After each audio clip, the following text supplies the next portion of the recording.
és inspiració i esperança. Aquests dies no podem sortir. Per prudència, per responsabilitat, per solidaritat, hem de quedar-nos a casa i evitar al màxim el contacte físic amb altres. No podem, doncs, anar al teatre, ni gaudir dels moments únics que ens proporciona, ni del contacte directe entre actors i públic. No podem omplir platees ni donar vida als personatges damunt dels escenaris. El confinament està fent evident com de valuosos són els moments compartits en comunitat. Moments com els que vivim quan anem al teatre, quan riem, plorem o ens indignem amb altres persones. Quan una història ens interpel·la col·lectivament i ens fa pensar. Quan un diàleg ens qüestiona les certeses i ens incita a intercanviar opinions amb altres espectadors.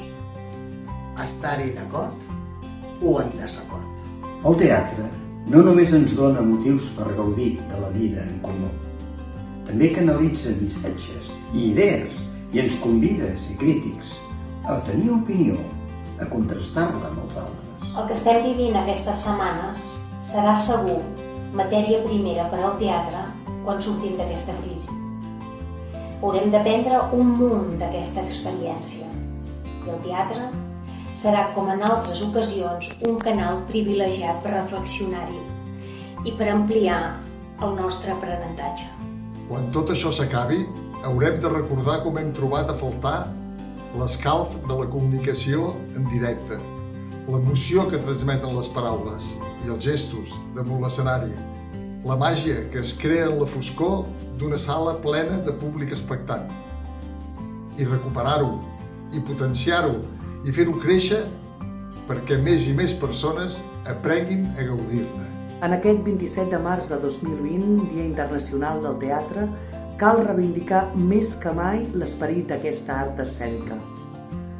En moments com aquests d'incertesa, de por i d'aïllament, hem de cuidar i mantenir els seus valors. La seva capacitat per convocar persones diferents per poder compartir una estona de creació, de reflexió i de diversió, per fer comunitat, per ser altaveu dels neguits col·lectius. La seva vocació d'emocionar, d'entretenir, de fer pensar, de denunciar. El teatre és creació i cultura, però també és esperança i inspiració. Si podem imaginar mons millors damunt d'un escenari, podem vestir-los també a la realitat. Necessitarem el teatre per sortir d'aquesta crisi. Fem teatre. Gaudim del teatre.